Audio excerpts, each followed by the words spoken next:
A medida que vuestras hijas e hijos crecen, van entrando en una nueva fase, donde aparece el ocio, y este cada vez tendrá más protagonismo, sobre todo a partir de los 5 o 6 años. Más actividades extraescolares, nuevas relaciones, más tiempo delante de las pantallas. Además de disfrutar, las niñas y niños se socializan y viven nuevas experiencias a través del ocio, que les ayuda a construir su identidad, enriquece su vida y al mismo tiempo les ofrece un espacio ideal para completar su aprendizaje de euskera, con más opciones de uso. Saber una lengua, cualquier lengua, en nuestro caso el euskera, no es solamente un tema escolar.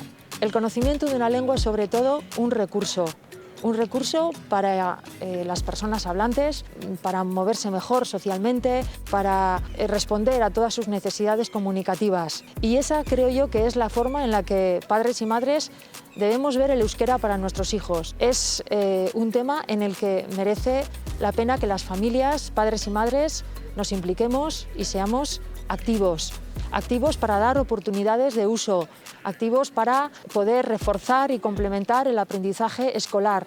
Y en ese sentido es importante el ocio, las actividades extraescolares, también el ocio familiar y todas aquellas oportunidades que les podemos dar a los niños y niñas para que sigan aprendiendo la lengua fuera del aula.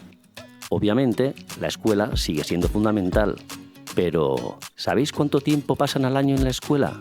Solo el 15%. Por lo tanto, pongamos el foco en el 85% restante, que da para mucho.